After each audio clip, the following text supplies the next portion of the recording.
না কয়েকদিন ধরে হচ্ছে, আমি ওভাবে বলিনি, বিকজ তারা আসে লাঠি নিয়ে আসে, রুমিন ফারহানা অকথ্য গালাগালি, নিচে নেমে আয়, এইটুকুই করে।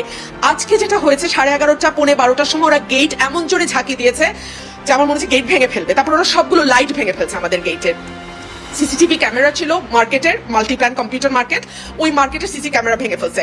তারপরে ছাপার অযোগ্য গালি দিয়ে বলেছে তুই নেমে আয়, তারপরে তোর ব্যবস্থা আমরা নিচ্ছি। এবং 20, 25, 30টা ছেলে, আমি ঠিক জানি না, আমি ভয়ের বারান্দায় যাই না, আমি পুরো বাসা অন্ধকার করে ফেলছি। অন্ধকার করে আমি এখানে ছিলাম। আজকে আমি আমার বাচ্চাদের সাথে, আমার ছাত্রদের সাথে আমি মানে কি বলবো থেকে, মানে একাত্মতা জানানোর জন্য আমি গিয়েছিলাম। আপনারা দেখেছেন আমি শহীদ মিনারে ছিলাম, আমি শহীদ মিনার থেকে এসছি সন্ধ্যার পরে।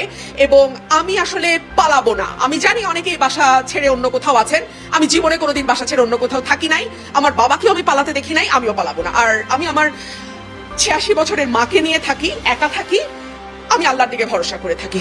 এই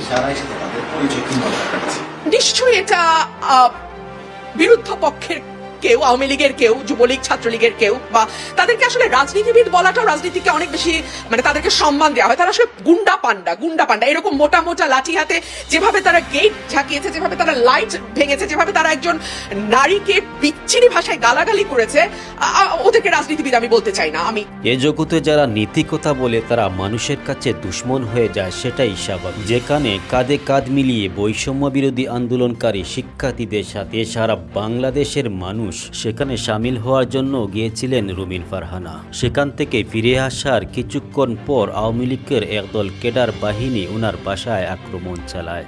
রুমিন ফারহানার বলছিল এটাই, তুমি কেন আন্দোলনকারীদের সাথে সামিল হলে? আমাদের মনে রাখতে হবে এই দেশটাকে যুদ্ধ করে স্বাধীন করা হয়েছে। যে কোনো মানুষের কথা বলার অধিকার রয়েছে এই দেশে।